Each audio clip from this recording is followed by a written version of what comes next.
World of ശ്രീയുടെ പുതിയൊരു വീഡിയോയിലേക്ക് ഏവർക്കും സ്വാഗതം. അപ്പം നമ്മുടെ പൊന്നൂസിന്റെ പിറന്നാളൊക്കെ നല്ലപോലെ അടിച്ചു പൊളിച്ചവര്. നമ്മളിവിടെ വലിയ ആഘോഷങ്ങളൊന്നും വെച്ചില്ലെങ്കിലും അവിടെ കേക്കൊക്കെ മുറിച്ചു. കേക്ക് ഒന്നല്ല, 1-2 കേക്ക് മുറിച്ചു. ആണോ? 3 കേക്കൊക്കെ മുറിച്ചു. ഡോക്ടർമാരും അവിടെ കൂടെയുള്ള നേഴ്സുമാരും സ്റ്റാഫുകളും എല്ലാവരും കൂടി അത് വളരെ മനോഹരമായിട്ട് തന്നെ അവരാഘോഷിച്ചു. പിന്നെ ചേച്ചി അവിടെ കൂടെ റൂമിൽ അവരെ പറ്റുന്ന രീതിയിൽ അവരും ആഘോഷിച്ചു. അതെ, അവര് പായസമൊക്കെ വെച്ചു. പായസമൊക്കെ വെച്ച എല്ലാവർക്കും കൊടുക്കുകയൊക്കെ ചെയ്തെന്ന് തോന്നുന്നു. പിന്നെ അവളുടെ ആ വീഡിയോ നമ്മൾ ഇട്ടത്, അതായത് ബർത്ത്ഡേയുടെ വീഡിയോ ഇട്ടത് നല്ല ഒരുപാട് കമന്റുകൾ ഉണ്ടായിരുന്നു.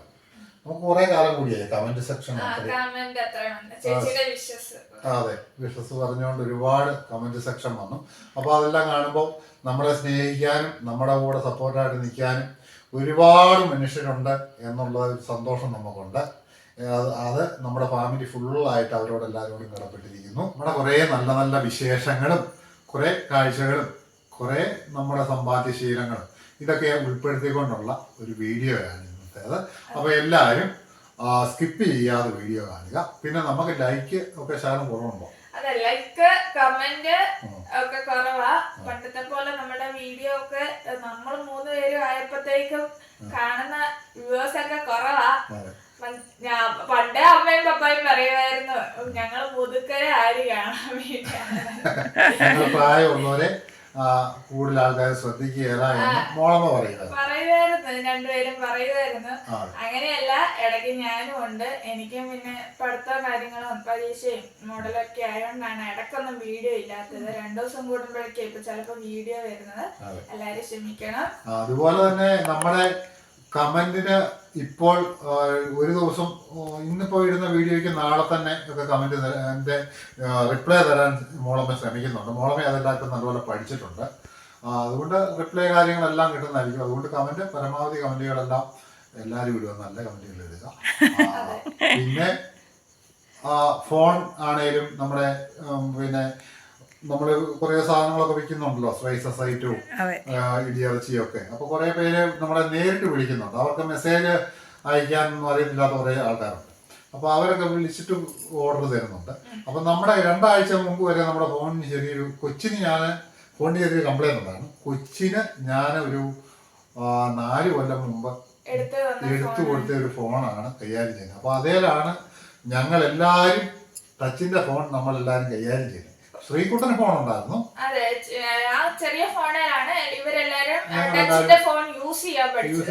അപ്പൊ അതിന്റെ സിമ്മിന്റെ റേഞ്ച് ഇങ്ങനെ കട്ടായി പോയിട്ട് സിം കട്ടായി പോകും. നമുക്ക് വിളിച്ചാൽ ചിലപ്പം ബിസി നല്ല നിലവിലില്ലെന്നൊക്കെ പറയാം. അങ്ങനെ ചെറിയൊരു പ്രശ്നമായിരുന്നു. അങ്ങനെയൊക്കെ ഇരിക്കുവായിരുന്നു. അതുകൊണ്ടാണ് ആരും വിളിച്ചിട്ട് കിട്ടാതെ വന്നത്. ക്ഷമിക്കണം. ഇപ്പൊ അതെല്ലാം പരിഹരിച്ചിട്ടുണ്ട്. പിന്നെ യൂട്യൂബിൽ നമ്മുടെ നമ്പറുണ്ട്. എന്ത് സാധനങ്ങൾ വേണമെങ്കിലും വിളിക്കുകയോ മെസ്സേജ് അയക്കുകയോ ഒക്കെ ചെയ്താൽ മതി. അപ്പം കുറേയധികം സന്തോഷങ്ങളുള്ള കുറേയധികം രസകരമായ കാര്യങ്ങളുള്ള ഒരു നല്ലൊരു എപ്പിസോഡാണ് നമ്മുടേത് ഇന്നത്തേത്. അപ്പോൾ എല്ലാവരും കാണണം, സ്കിപ്പ് ചെയ്യാതെ കാണണം. നേരെ വീഡിയോയിലേക്ക്. കൊച്ചിന് കിട്ടിയ ലണ്ടൻ ബസ് അത് കൊച്ചി ഇതേ രീതിയിലാക്കി വെച്ചിട്ടുണ്ട്. അപ്പോൾ ഇത് തന്നയാള് പറഞ്ഞു ലണ്ടനിൽ പഴയകാലത്തെ ഡബിൾ ഡെക്കർ ബസ്സാണ് അല്ലേ. ഇത് പെയിന്റും കൂടെ ചെയ്ത് കണ്ടു കഴിഞ്ഞപ്പോൾ പുള്ളി നമ്മളെ വിളിച്ച് മെസ്സേജ് ഇട്ടൊക്കെ വിവരങ്ങൾ കൊച്ചിനോട് പറഞ്ഞു. ഇപ്പോഴത്തെ മോഡലിന്റെയും വീഡിയോ ഫോട്ടോ ഇട്ട് കാണിച്ചല്ലേ. അപ്പൊ സയൻകുട്ടനാണ് കൊച്ചിന് ഇത് അത്രയും ദൂരേന്ന് കൊണ്ടുപോയി. ചെറിയൊരു സമ്പാദ്യവും ആവും. ലണ്ടനിലെ ഒരു ബസ്സും കാഴ്ചകളും നമ്മൾ കണ്ടിട്ടില്ലാത്ത ആ കാര്യങ്ങളൊക്കെ നമുക്കൊന്നുകൂടെ മനസ്സിലാക്കാനും ഒക്കെ നമുക്ക് പറ്റുകയും ചെയ്യും. അപ്പം ഇതിനെ പറ്റി സംസാരിക്കും. സാധനമാണ് നമ്മുടെ വീട്ടിലിരിക്കുന്ന കാണാനായിട്ടൊരു ഭംഗിയുണ്ട്, ഒരു വികാരമാണെന്ന് പറഞ്ഞിട്ട് എനിക്ക് മെസ്സേജ് അയച്ച്. എന്തേ? ഹലോ ഹലോ, ഇത് എന്നാടുക്കുവാ?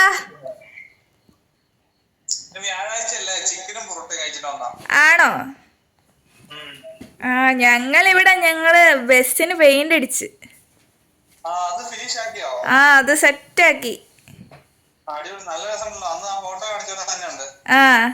അത് ഞാൻ സെറ്റാക്കിയിട്ട് ചേട്ടായിക്ക് ഫോട്ടോ എടുത്തിട്ട് കൊടുത്തത്. അന്നേരം പറഞ്ഞു പഴയ കാലത്തെ ലണ്ടൻ ബസ്സാന്ന് പറഞ്ഞു. ആ ദേ പപ്പ അപ്പുറം ഇരിപ്പുണ്ട്. അമ്മ തിരിച്ച് ഫോൺ പിടിച്ചേക്കുന്നോണ്ടാ എന്റെ മോൻ കിട്ടാതെ. ഓക്കെ. ഇല്ലില്ല, കഴിക്കാനായി വരുന്നല്ലോ അവളെ. 8:15 ഉള്ളൂ. വിളിച്ചായിരുന്നു. എങ്ങനുണ്ട് അവിടുത്തെ ജീവിതങ്ങള്, ഭക്ഷണങ്ങള്, പഠിത്തം, കൂട്ടുകാര്, സാറുമാര്, ടീച്ചർമാര്?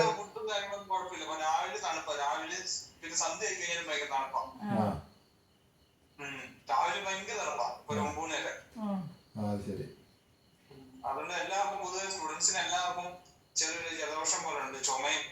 ഇപ്പൊ ഇവിടെ അതെ തണുപ്പായിട്ട് ജലദോഷം. എനിക്കൊക്കെ ജലദോഷമായിട്ടുണ്ട്.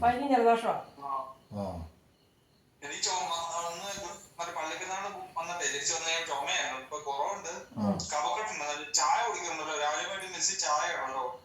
ചായ കുടിക്കുമ്പോൾ കവക്കെട്ടുണ്ട്. പിന്നെ പഠിത്തമൊക്കെ ഉഷാറായിട്ട് പോകുന്നു. ഇപ്പിച്ചിരുന്ന് പാടായി വന്നപ്പം വലിയ കുറച്ച് ഫ്രീ പീരീഡ് ഒക്കെ കിട്ടുമായിരുന്നു. ഇപ്പൊ ഫ്രീ പീരീഡ് ഒന്നുമില്ല. രാവിലെ ഉച്ച കഴിഞ്ഞ് കഴിച്ചു കഴിയുമ്പോൾ പിന്നെ ഉറക്കം വരാതെ. പഠിപ്പിക്കുന്നതൊക്കെ മനസ്സിലാവുന്നുണ്ടോ? പഠിപ്പിക്കുന്നതെല്ലാം മനസ്സിലാകുന്നൊക്കെ ഉണ്ട്. കുഴപ്പമില്ല.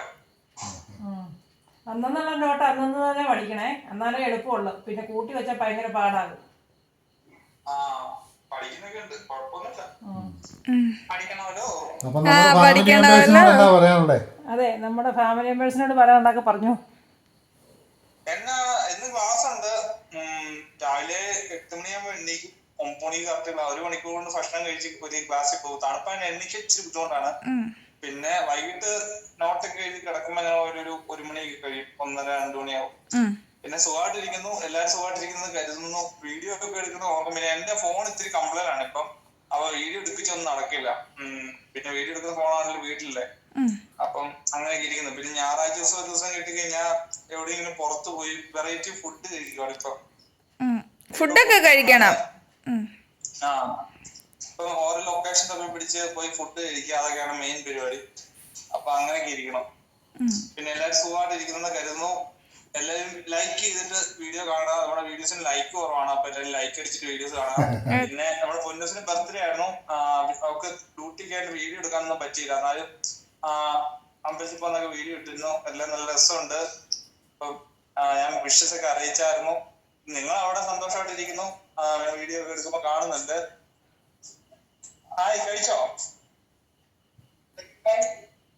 അതെന്റെ ഒരു ഫ്രണ്ടാ, ഗാൽജിയൻ. ഹേമന്തേട്ടൻ വന്നിട്ട് എന്നാ പറഞ്ഞു? ഹേമന്തേട്ടൻ വന്നിട്ട് ഭക്ഷണമൊക്കെ മേടിച്ചു തന്നു. കണ്ടു. സമയമില്ലായിരുന്നു, പെട്ടെന്ന് വന്നിട്ട് മീറ്റ് ചെയ്തു. എന്ത് പോയി ഞാൻ വിളിച്ചില്ല. ഞാൻ ഇപ്പോഴാണ് ഓർത്തത്. വിളിക്കണം. ഇന്ന് വൈകിട്ട് 9 മണിക്കാണ് ബസ് തിരിച്ച് എറണാകുളത്തിന്. 2 ദിവസം ഡ്യൂട്ടി പോയില്ലേ. വന്ന് കണ്ടു, സംസാരിച്ചു, ഭക്ഷണമൊക്കെ കഴിച്ചു. അങ്ങനെ ഇരിക്കണം. അപ്പം ഹാപ്പി ആയിട്ടിരിക്കുക, സങ്കടമൊന്നും വേണ്ട. ഞങ്ങളിവിടെ അടിപൊളിയായിട്ട് പോകുന്നുണ്ട്. നീ ഇല്ലാത്തതുകൊണ്ട് ഞങ്ങൾ കുറച്ച് ഇറച്ചിയൊക്കെ മേടിച്ച് കറിയൊക്കെ വെച്ച് ഇങ്ങനെ പോന്നു. വെള്ളം തിന്നോണം, ചുമയൊക്കെ മാറ്റി, പനിയൊക്കെ മാറ്റി സുന്ദരനായിട്ട് നടന്നോണം കേട്ടോ. പിന്നെ ഉണക്കിറച്ചിക്ക് 2 കിലോ ഓർഡർ വന്നിട്ടുണ്ട്. ഞാൻ വാട്സാപ്പിൽ നോക്കിയേക്കണേ. നോക്കിയേക്കാം. മാക്സിമം എല്ലാരും ഓർഡർ ഇപ്പം സ്റ്റോക്ക് ഉണ്ട്. നമുക്ക് നല്ല സ്റ്റോക്ക് ഇരിപ്പണെന്നാ പറഞ്ഞത്. അപ്പം സ്റ്റോക്ക് ഉള്ള സമയത്ത് ഓർഡർ തരുവാണെങ്കിൽ എളുപ്പമായിരിക്കും. സ്റ്റോക്ക് ഇല്ലാത്ത സമയത്ത് എല്ലാവരും ഓർഡർ തരും. അപ്പൊ നമ്മളെ തരാൻ പറ്റിയല്ലോ. മിക്കപ്പോഴും സീസൺ സമയത്ത് ആരും ഓർഡർ തരികയില്ല. ആരെങ്കിലും ഇപ്പോഴേ പറയുവാണെങ്കിൽ നമുക്ക് സെറ്റ് ആക്കി വെക്കാം. അപ്പൊ മാളക്കുട്ടി യൂട്യൂബിൽ കോൺടാക്ട് നമ്പർ കൊടുക്കുന്നതായിരിക്കും.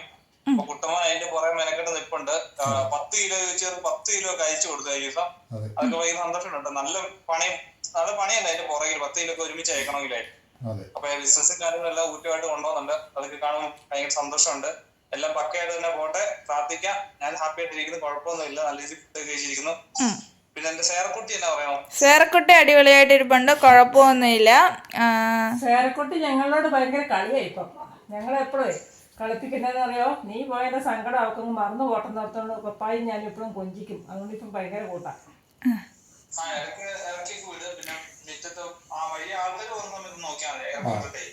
ചേട്ടായി ഇങ്ങനെ സേറമോളെന്ന് ചോദിക്കുമ്പോ ഉണ്ടല്ലോടാ അവള് കമ്പിയെ പൊങ്ങി വഴിയിലോട്ട് നോക്കും.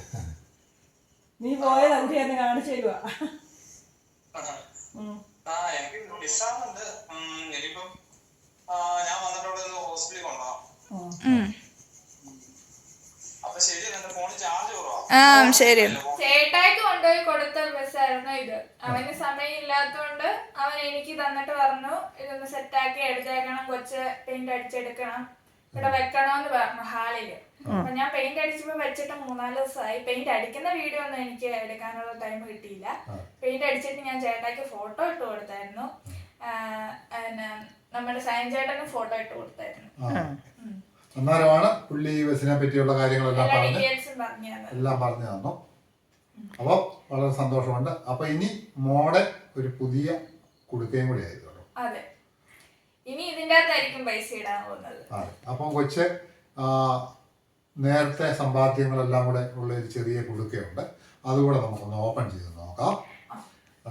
കൊച്ചിൻ്റെ തുടർ പഠനത്തിനും കാര്യങ്ങൾക്കും ഒക്കെ ആയിട്ട് കൊച്ചിൻ്റെ കിട്ടുന്ന ചെറിയ സമ്പാദ്യങ്ങൾ ഇപ്പം അതുകൊണ്ടൊന്നും ആകുകയല്ല. എങ്കിലും നമ്മളൊരു വഴി പോകുമ്പോഴത്തേക്ക് ഇപ്പം ശ്രീകുട്ടൻ തന്നെ അന്ന് ബാംഗ്ലൂർക്ക് പോയപ്പോൾ അവൻ്റെ കുറച്ച് പൈസയൊക്കെ അവൻ നീക്കിവാക്കി വെച്ചിട്ടുണ്ടായിരുന്നു.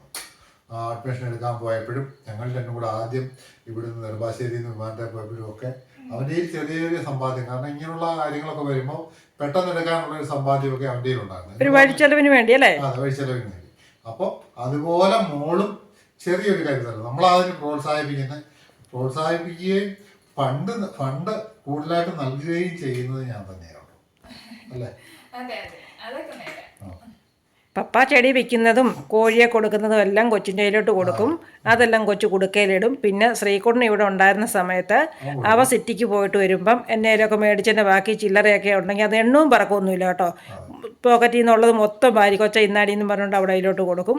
അവൾ അത് കൊണ്ട് കുടുക്കയിലോട്ടിടും. പിന്നെ ചേച്ചി വരുമ്പം അതെല്ലാം ഉണ്ട്. ചേച്ചി തന്ന സംഭവം ഇതിനകത്തുണ്ട്. എന്നാന്ന് ഞാൻ കാണിച്ചു തരാം. കൊച്ച എന്തിനാ അമ്മച്ചി ഒന്നും തന്നില്ലേ? അമ്മച്ചി തന്നെ എനിക്ക് എല്ലാരും തന്നിട്ടുണ്ട്. കൊച്ചിന്റെ ഒരു കുടുക്ക നിറയട്ടെന്ന് ഓർത്ത് ഞങ്ങൾ എല്ലാരും കൊടുക്കും കേട്ടോ. ഈ കുടുക്ക എനിക്ക് ഗിഫ്റ്റ് തന്നതാണ് കേട്ടോ. അതെ അതെ, പേര് മറന്നുപോയി. ഒരു വർഷം മുന്നേ എനിക്ക് തന്ന കൊടുക്കുക. അതെ, എനിക്ക് ഗിഫ്റ്റ് കൊറിയറായിട്ട് വന്നത്. അതായത് നമുക്ക് കറുത്ത ഒരു ജാറ് പോലത്തെ ഒരെണ്ണമായിരുന്നു മാളക്കുട്ടിയുടെ കയ്യിലിരുന്നത്. അത് നമ്മളൊരു പ്രാവശ്യം ഇങ്ങനെ കാണിച്ചപ്പം അത് കഴിഞ്ഞപ്പം ഈ കുടുക്ക നമുക്ക് അയച്ചു വന്ന് കിട്ടിയതാണ്. നല്ല കുടുക്കയല്ലേ? അതെ. ആരെ? പപ്പാനെയോ?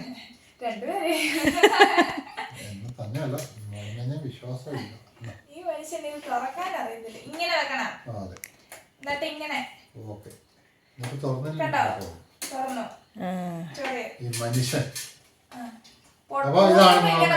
ചുമ്മാ ഇങ്ങനെ വെച്ചാൽ ഇതാണ് കൊച്ചിന്റെ സമ്പാദ്യപ്പെട്ടി. അധികം ചില്ലറയൊന്നുമില്ല. ഇതാണോ കൊച്ചിന്റെ സമ്പാദ്യം? ഇത് കോഴിയുടെയും ചെടിയുടെയും ഒക്കെയാണോ ഈ ചുരുട്ടിക്കൂട്ടിയൊക്കെ ഇട്ടേക്കുന്നേ? കോഴിയുടെ ഉണ്ട്, ചെടിയുടെ ഉണ്ട്, മൊയൽമീനുകളുടെ ഉണ്ട്. അതൊക്കെയാണ് കൂടുതലായിട്ടുള്ളത്. ഇത് സെപ്പറേറ്റ് ആയിട്ട് കെട്ടിയൊക്കെ ഇട്ടിട്ടുണ്ട്. സെപ്പറേറ്റ് ആയിട്ട് അത് ഇവരിവിടെ ഇല്ലാത്തപ്പോ ഞാൻ ഇതെടുത്തിട്ട് സെപ്പറേറ്റ് ആയിട്ട് തിരിച്ച് കെട്ടിയിട്ടേക്കുമായിരുന്നു. അതാ അങ്ങനെ കിടക്കുന്നത്. ഇങ്ങനെയോടെ ഇതിൻ്റെ അകത്തോടെ ഇടാൻ പറ്റുമല്ലോ. ഞാൻ ഈയിടെ ഒരു ദിവസം ഒരു പപ്പ കുറെ പൈസ ഒക്കെ തന്നു കഴിഞ്ഞ് ഞാനെല്ലാം സെപ്പറേറ്റ് ആക്കി നൂല് കെട്ടിയിട്ടേക്കുക. അല്ല, എനിക്കൊരു സംശയമേ, ഈ കോഴിയുടെ പൈസ കിട്ടുന്നത് ഒരു നൂലൊക്കെ ഇട്ട് കോഴിയുടെ ഒരു തൂവലും കൂടെ വെച്ചാൽ കെട്ടിയിടുമായിരുന്നു. ഇത് കോഴി പൈസ എന്നറിയായിരുന്നല്ലോ. അപ്പൊ നമുക്ക് ഇതെല്ലാം ഒന്ന് എടുത്ത് എണ്ണി നോക്കാം. എന്തായാലും അത് കൊച്ചിന്റെ അക്കൗണ്ടിലേക്ക് തന്നെ ഇട്ടേക്കാൻ നോക്കാം. അതെ, ഒരു കൊച്ചിന് അക്കൗണ്ട് ഒക്കെ ഉണ്ട്. യൂണിയൻ ബാങ്കിലും ഫെഡറൽ ബാങ്കിലും ഉണ്ട് അല്ലേ? ഇല്ല, ഗ്രാമീണ ബാങ്കില്. ഗ്രാമീണമാണ്. അപ്പൊ ഉള്ളത് കൊണ്ട് അങ്ങ് ഇട്ടേക്കാം. ഈ 1000 rupees ചേട്ടായി തന്നതാണ്. ആ 1000 ചേട്ടായി തന്നതാണ് കേട്ടോ. അത് കൃത്യം അറിയാം. അത് ഞാൻ അല്ലാതെ വെച്ചേക്കുമായിരുന്നു. പിന്നെ ഈ ദർഹംസ് എനിക്ക് ചേച്ചി തന്നതാണ്. ദർഹംസ് ഒക്കെ ഉണ്ടായിരുന്നു അതിന്റെ അകത്ത്. ഇത് നമ്മുടെ ഇവിടുത്തെ എത്രയാ? 1300 രൂപയായിരിക്കും. 10. പത്തല്ലേ?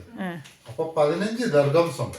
15 ദർഗംസ് എന്ന് പറയുമ്പോഴത്തേക്കും നമ്മുടെ നാട്ടിലെ ഒരു ദർഗംസിന് ഒരു 23-24 രൂപ കിട്ടും.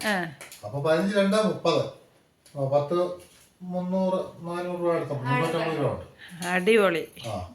അപ്പൊ ഈ ദർഗംസ് ഞാൻ കണ്ടില്ലായിരുന്നു, ഇല്ലെങ്കിൽ ഞാൻ അത് അടിച്ചു മാറ്റിയത്. കൂട്ടി വെച്ചത് നന്നായി കൊച്ച. ഇത് ചേച്ചി തന്നാ കേട്ടോ. ചേച്ചി എനിക്ക് അവിടുന്ന് ഇങ്ങോട്ട് പോരാൻ നേരം തന്നതാ. എന്തേലും നമ്മളെ അവിടെ എന്തേലും പിടിച്ചു നിർത്തുവോ അതിലൊക്കെ ചെയ്യാനോ ഈ 15 ദർഹംസ് കൊടുത്തിട്ട് കൈക്കൂലി കൊടുത്തിട്ട് കൊച്ചിനെ ഇങ്ങോട്ട് വിടാൻ വേണ്ടി കൊടുത്തു വിട്ടാ ചായ കുടിക്കാനോ ഒക്കെ തന്നതാ. അന്നേരം അത് കയ്യിൽ ഞാൻ ഇങ്ങ് കൊണ്ടുവന്ന് ഇവിടെ കൊണ്ടുവന്ന് കുടുക്കിക്കാതിട്ട്. അവള് വന്നപ്പോ ആദ്യം വന്നപ്പോ എനിക്കൊരു 2 ദർഗംസ് തന്നായിരുന്നു. അതൊരു നോട്ടാണ് കേട്ടോ, ഇതുപോലെ തന്നെ കറൻസിയാ 2ന്റെ. എന്നിട്ട് ഞാന് ഇതെന്താന്നോ അതിന്റെ വില എന്താന്നോ ഒന്നും അറിയത്തില്ല. എന്തായാലും ഞാനത് വലിയ പൊന്നുകാത്ത ഭൂതം പോലെ സൂക്ഷിച്ചു വെച്ചിട്ട് ഞങ്ങള് ദുബായിക്ക് പോയപ്പോ ഞാനത് പാന്റിന്റെ പോക്കറ്റ് ഇട്ടുകൊണ്ട് പോയി. അവിടെ ചെന്നിട്ട് അതുകൊണ്ട് പോയി ഒരു ചായ കുടിച്ചു. ഫസ്റ്റിലെ ആ കാശ് പൊന്നുവിന്റെ ഫ്ലാറ്റിന്റെ അടുത്ത് തന്നെ ഒരു മലയാളികളുടെ തട്ടുകട പോലെ ഉണ്ട്. തട്ടുകടയല്ല, ഒരു ചെറിയ ഇരുന്ന് ടീ കട. അവിടെ നമുക്ക് എല്ലാം കിട്ടും. വത്സന്, ബോണ്ട, വത്സമയല്ല വത്സമയ അവിടെയല്ല. അപ്പൊ വത്സമയ അവിടെയല്ല. അപ്പൊ അങ്ങനെ വത്സൻ എന്ന് പറഞ്ഞാൽ മോളമ്മയ്ക്ക് അറിയാമല്ലോ. എനിക്കറിയാം. ബോണ്ട, നമ്മുടെ ഇവിടുത്തെ സുഖിയൻ പരിപ്പുവട, ഇങ്ങനെയുള്ളതെല്ലാം കിട്ടും. അപ്പൊ ഒരു ദിവസം അതിൽ നടന്നു പോയപ്പോ അത് കണ്ടതുകൊണ്ട് ഞാൻ അവിടുത്തെ ചായയുടെ വിലയും കാര്യങ്ങളും ഒക്കെ പൊന്നൂർ പ്രാവശ്യം മേടിച്ചു തന്നായിരുന്നു. അതുകൊണ്ട് പിന്നെ ഒരു ദിവസം ഞാൻ ഈ 2 രൂപ എടുത്തിട്ടുണ്ട്. അവിടെ പോയി ഒരു ചായയും ഏതാണ്ട് സുഖീനോ ഏതാണ്ട് കഴിച്ചു. അങ്ങനെയൊക്കെയാണ് കാര്യങ്ങൾ. അപ്പൊ അങ്ങനെ ആദ്യമായിട്ട് ദർഗംസ് ഞാൻ അങ്ങനെയാണ് വിനിയോഗിച്ചത്. പിന്നെ മോടെ ഈ പൈസ എല്ലാം നമുക്ക് നോക്കാം. അപ്പൊ ഈ പൈസ വേറെ സെക്ഷനാണ്. ഇത് മോനും കൊടുത്തത്, ഇത് ചേച്ചി കൊടുത്ത ദർഗംസ്. അപ്പൊ മോളമേലേതായിരിക്കും ഇപ്പൊ ഏറ്റവും കുറവ് വരുന്നത്. ഞാൻ ചില്ലറ പൈസയൊക്കെ കൊടുക്കുന്ന കേട്ടോ, നോട്ടൊന്നും അങ്ങനെ കൊടുക്കാറില്ല. അതെ. അപ്പൊ ഇത് കൊച്ചു ഒരു സെക്ഷൻ കെട്ടി വെച്ചേക്കുന്നത്. ഇത് ആരുടെയാണെന്ന് എന്താന്നൊക്കെ കൊച്ചു പറയും. ഒരു 300 ഉണ്ട്, 5, 10, 15, 20, 25, 30, 33. അപ്പം 3300 രൂപ ഉണ്ട്. പല പ്രാവശ്യമായിട്ട് കൊടുത്താൽ ചെടിയുടെ ഉണ്ട്, കോഴിയെ വിറ്റ പൈസയുണ്ട്. ഈയിടെ പോയപ്പോ എല്ലാത്തിനും കൊറിയർ അയച്ചതിന്റെ അങ്ങനെ എല്ലാം തരും കേട്ടോ. അതെ, നമ്മുടെ അന്ന് വെച്ച മുട്ട നമ്മള് വിരിയിച്ച കുഞ്ഞുങ്ങളുണ്ടായിരുന്നു. അപ്പൊ നമുക്കിപ്പോ കോഴികൾ ഇഷ്ടം പോലെ കരോട്ടൊക്കെ കിടക്കുന്നതുകൊണ്ട് നമുക്ക് ഇടാനും സൗകര്യം ഇല്ല. അതുകൊണ്ട് നമ്മൾ ചെറിയൊരു കൂടൊക്കെ ഉണ്ടാക്കി അത് ഇടയ്ക്ക് വീഡിയോയ്ക്കകത്ത് കാണിച്ചായിരുന്നു. എന്നിട്ട് നമ്മളിപ്പം അതിലൊരു 10 കുഞ്ഞുങ്ങളെ കൊടുത്തു. കാരണം അത് തീറ്റ ചെലവും നമുക്ക് കൂടുതലാണ്. ഒത്തിരി എണ്ണത്തിന് ആകുമ്പോൾ ചെലവ് കൂടും. ശരാശരി നമുക്ക് നല്ലൊരു തുക വരും. അതുകൊണ്ട് നമ്മളിപ്പോ ഒരു കുറെ എണ്ണത്തിനെ കൊടുത്ത് ഒഴിവാക്കി. അത് മഠത്തില്, നമ്മുടെ ഇവിടെ അടുത്ത മഠത്തിൽ തന്നെ സിസ്റ്ററിന് കൊടുത്തു. ലിൻസി സിസ്റ്റർ കേട്ടോ, നമ്മൾ ഭയങ്കര കൂട്ടാണ്. സിസ്റ്ററിന് നമ്മളെ ഭയങ്കര കാര്യമാണ്. നമുക്ക് അവിടെ ചെന്നപ്പോൾ ഒരു ചെടിയൊക്കെ തന്നു വിട്ടു. ഞങ്ങൾക്ക് ചെടിയൊക്കെ ഉണ്ടെന്ന് പറഞ്ഞപ്പോൾ ഒരു ചെടിയൊക്കെ വെറൈറ്റി തന്നു വിട്ടു. നമ്മളതെല്ലാം ഇവിടെ കൊണ്ട് നട്ടിട്ടുണ്ട്, കിളിപ്പിച്ചെടുക്കണം. സിസ്റ്റർ എനിക്ക് അവിടെ ചെന്നാൽ ഞാൻ ചെടിയിലോട്ടൊക്കെ നോക്കി നിൽക്കുന്നത് കണ്ടപ്പോൾ ഞാൻ പറഞ്ഞു എനിക്ക് കുട്ടികൾ തണ്ട് തരാമോ എന്ന് ചോദിച്ചു. എനിക്ക് തന്നു. പിന്നെ സിസ്റ്റർ ഇവിടെ വന്നപ്പം ഞാൻ ഒരു ചട്ടിയോട് കൂടി ഒരു ഡേസി ചെടി കൊടുത്തു. സാധാരണ ഞാനങ്ങനെ പിന്നെ ചട്ടിയോട് കൂടി കൊടുക്കുന്നതാണ്. ആ ചട്ടിയോട്, കാരണം എനിക്ക് അവിടെ നിന്ന് തന്നത് കൊണ്ട് ഞാൻ ചട്ടിയോട് കൂടി. എന്നിട്ട് ഞാൻ പറഞ്ഞു മഠത്തിൽ കൊണ്ടുപോയിട്ട് ഇത് വെച്ചിട്ട്, അപ്പൊ ഇത് പൂവിന്റെ കൃഷിയുടെ ഒക്കെ കൈകാര്യം ചെയ്യുന്ന ഓരോരുത്തരുണ്ട്, ഓരോ സെക്ഷനായിട്ട്. അപ്പൊ അവരത് ഞാൻ പറഞ്ഞത് ഇന്ന രീതിയിൽ പറിച്ച് വെച്ചാൽ മതി, അത് നമുക്ക് ഒരുപാടാക്കി എടുക്കാൻ പറഞ്ഞു. അപ്പൊ എന്നോട് പറഞ്ഞ ഡേസി ചെടിയെ പറ്റി ഞാൻ കേട്ടിട്ടുണ്ട്. അപ്പൊ ഞാൻ കൊണ്ടുപോകാം എന്നൊക്കെ പറഞ്ഞ് വളരെ സന്തോഷത്തോടു കൂടി പോയി. അപ്പം 10 കോഴിക്കുഞ്ഞുങ്ങളെ കൊടുത്ത കാശും ഇതിനകത്തുണ്ട്. പിന്നെ ഈ 10 വരുന്ന അമ്മയുടെ കേട്ടോ. അപ്പൊ 3 10 ഉണ്ട്, അല്ലാതെ തുട്ടുണ്ട് ഇതിനകത്ത് 10ന്റെ. എനിക്ക് രാവിലെ സ്കൂളിൽ പോകുന്നേരം അമ്മ 10 രൂപ തരും, അല്ലെ 20 രൂപ തരും. അതിനകത്ത് 10 രൂപ എടുത്തിട്ട് ബാക്കി 10 രൂപയ്ക്ക് ഞാൻ ഇടും. അങ്ങനെ വരുന്നതാണ് ഈ 10. ഇപ്പം നോട്ടായിട്ട് 3 പത്തുണ്ട്. അതെന്നാന്ന് ചോദിച്ചാണ്ടല്ലോ, ഞാൻ 20 രൂപ കൊച്ചിന് കൊടുക്കുന്നത് എന്നാന്ന് ചോദിച്ചാൽ, പെട്ടെന്ന് എഴുതിക്കൊണ്ടിരിക്കുമ്പോൾ ഒരു പേപ്പർ മേടിക്കാനോ അല്ലെ പേന തീർന്നു പോയെങ്കിൽ ഈ വീട്ടിൽ വന്ന് പറയാൻ പറ്റിയല്ലോ. അന്നേരം എപ്പോഴും ഒരു 20 രൂപ കയ്യിലുണ്ട്, ഒരു പേനയോ പേപ്പറോ മേടിക്കാൻ പറ്റും. തൊട്ടടുത്ത് കടയുണ്ട് സ്കൂളിൻ്റെ അടുത്ത്, അതുകൊണ്ട് 20 രൂപ 20 രൂപ കൊടുത്തു വിടും. രാവിലെ മേടിച്ചോണ്ട് പോകാം. അതെ. അതേ പറ്റൂ. അപ്പൊ എല്ലാവരും ചില്ലറ വരുന്നത് മറിച്ചിട്ടേക്കട്ടെ. കുറച്ച് പൊടിച്ചില്ലേ അതെന്നും വന്നാണ് അല്ലേ? അത് എങ്ങനെ കുറെ താമസം വരും. കുറെ താമസം വരും. അപ്പൊ അത് കുറെ പൊടിച്ചില്ലവരുണ്ട്. ഒരു 10-20 രൂപയൊക്കെ കാണുള്ളൂ. അത്രയൊക്കെ കാണുള്ളൂ. ബാക്കിയെല്ലാം നോട്ടാ. ഇത്ര കാണിച്ചു കൊടുത്തു എല്ലാരെയും. അപ്പം ഇത്രയുമാണ് എന്റെ സമ്പാദ്യം. അയ്യോ സന്തോഷം കേട്ടോ. അപ്പൊ ഇത് എത്രയുണ്ടെങ്കിലും അത് എണ്ണി തിട്ടപ്പെടുത്തി നമ്മൾ ബാങ്കിലേക്ക് കൊച്ചിന്റെ അക്കൗണ്ടിൽ ഇടുന്നതായിരിക്കും. നോട്ട് തന്നെ എത്ര ഉണ്ടെന്ന് മൊത്തം പറയാമോ? ഇനിയുണ്ട് കേട്ടോ, കൊച്ചിന് ഇച്ചിരി സമ്പാദ്യം കൂടിയൊക്കെ വരാനുണ്ട്. എന്റെ പേഴ്സിലേക്ക് അല്ലാതെ പൈസ ഉണ്ട്, അതൊന്നും ഞാൻ എടുത്തിട്ടില്ല. പേഴ്സിലൊന്നും ഇതിപ്പോ കൊടുക്കയില് വേറെ വെറൈറ്റി. ചേട്ടന് ജലദോഷം കേട്ടോ, അതുകൊണ്ട് ഇടയ്ക്ക് ഇരുന്ന് ചീറ്റിക്കൊണ്ടിരിക്കുന്നത്. അതെ. അങ്ങനെയൊക്കെയാണ് കാര്യങ്ങൾ. 1 2 3 ഇത് 30 130 330 ഇങ്ങനെയാണ് അല്ലേ? എണ്ണാനും അറിയത്തില്ല എൻ്റെ ശിവനെ. എൻ്റെ കയ്യിലോട്ട് താ, ഞാൻ എണ്ണിത്തരാം. 20 25 30 35 40 42 43 4330 രൂപ ഉണ്ട്. ബാക്കി അത് കൂടാതെ ഇതുണ്ട്. അത്രയും പൈസയേ ഉള്ളൂ. അപ്പൊ ഞാനത് 5 രൂപ തികച്ചാക്കും. കൊച്ചിപ്പം നാളെ ബാങ്കിൽ, അതായത് കൊച്ചിന് നാളെ കഴിഞ്ഞു കൊച്ചിൻ്റെ സ്കൂളിന് അവധിയുള്ളപ്പോൾ കൊച്ചു പോയി ബാങ്കിൽ കൊണ്ടിടും. അന്നേരം ഇത് ക്ലിയർ ചെയ്ത് 5 രൂപയാക്കി ഞാൻ കൊടുക്കും. അതൊരു നല്ലൊരു സമ്പാദ്യം തന്നെയാണ്. പിന്നെ ദർഗംസ് നമ്മൾ സൂക്ഷിച്ചു വെച്ചേക്കും. എനിക്കൊരു അബദ്ധം പറ്റിയിരുന്നു. എന്നാ സൈൻ വന്നപ്പോൾ മറ്റേ നമ്മുടെ അവിടുന്ന് UK ഒരു അതിന്റെ പേരെന്തായിരുന്നു പറഞ്ഞത്? പൗണ്ടാണോ? ആ സാധനം ഒരു തുട്ടായിരുന്നു. അത് നമ്മുടെ ഇവിടുത്തെ ഏതാണ്ട് 150 രൂപയ്ക്ക് അടുത്ത് വരുന്നതായിരുന്നു. ഞാനത് ചില്ലറ കുടുക്കയിലിട്ടിട്ട് ആർക്കോ അത് ആരെങ്കിലും എൻ്റെ അടിച്ചെടുത്ത് പാലിന് കൊണ്ടുപോയതാണോ എന്ന് പറയത്തില്ല. എന്തായാലും UK പൗണ്ട് എടുത്ത് പാലിന് കൊണ്ടുപോയി കൊടുത്ത അവര് വാങ്ങിക്കില്ല. പാലിന് കൊണ്ടുപോയതാണോ അല്ലെ അമ്പലത്തിൽ നേർച്ച ഇടാൻ നിർത്തില്ല. ഇപ്പൊ ഈ അടുത്തിടയ്ക്ക് ഞാൻ നോക്കിയപ്പോ എന്റെ പൗണ്ട് കാണാൻ എല്ലാം കൂടെ ഒരുമിച്ച് വെച്ചത് ഓർക്കണം. അപ്പൊ ഇതെന്തായാലും തിരിച്ച് ഇതിനകത്ത് ഇട്ടേക്കാം. എന്നിട്ട് സമയം കിട്ടുമ്പോ നമുക്ക് കൊണ്ടുപോയി അക്കൗണ്ട് ചെയ്യാം. അപ്പൊ ഇതൊക്കെയാണ് ഇന്നത്തെ ഞങ്ങളുടെ സന്തോഷകരമായ, ഞങ്ങൾക്ക് ചെറിയ ചെറിയ കാര്യങ്ങളിലൊക്കെയാണ് സന്തോഷം ഞങ്ങൾ കണ്ടിട്ടുള്ളത്. നമ്മുടെ വീട്ടിലെ കാര്യങ്ങളെല്ലാം അങ്ങനെയാണ്. വൈകിട്ട് ഞങ്ങളുടെ കൊച്ചു സ്കൂളിൽ നിന്ന് വന്നിട്ടുള്ള ഞങ്ങളുടെ രണ്ടിന്റെയും കൂടെ അടിയും ബഹളവും കണ്ടു കഴിഞ്ഞാൽ അയൽവക്കംകാരും കൂടെ ഓടി. ആ രീതിയിലാണ് ഞങ്ങളുടെ പരിപാടി. അപ്പം ഇനിയിപ്പോ തുടർ പഠനത്തിനൊക്കെ പോകുമ്പോൾ ഞാനും മോളമ്മയും ഒറ്റയ്ക്കൊക്കെ ആയി പോവും. അങ്ങനെയുള്ള ഒരു ചിന്തയൊക്കെ ഇപ്പോഴേ തുടങ്ങി. നമ്മുടെ അയൽവക്കത്തുള്ള ചേച്ചിയൊക്കെ പറയും കേട്ടോ, മാളക്കുട്ടി സ്കൂളിൽ പോയി കഴിഞ്ഞാൽ പിന്നെ നമ്മുടെ വീട് ഉറങ്ങിയ പോലെ. ഇതൊക്കെയാണ് നമ്മുടെ കൊച്ചു കൊച്ചു സന്തോഷങ്ങള്. അപ്പം എല്ലാരും ലൈക്ക് ചെയ്യുക, ഷെയർ ചെയ്യുക, സബ്സ്ക്രൈബ് ചെയ്യുക, അടിച്ചു പൊട്ടിക്കുക.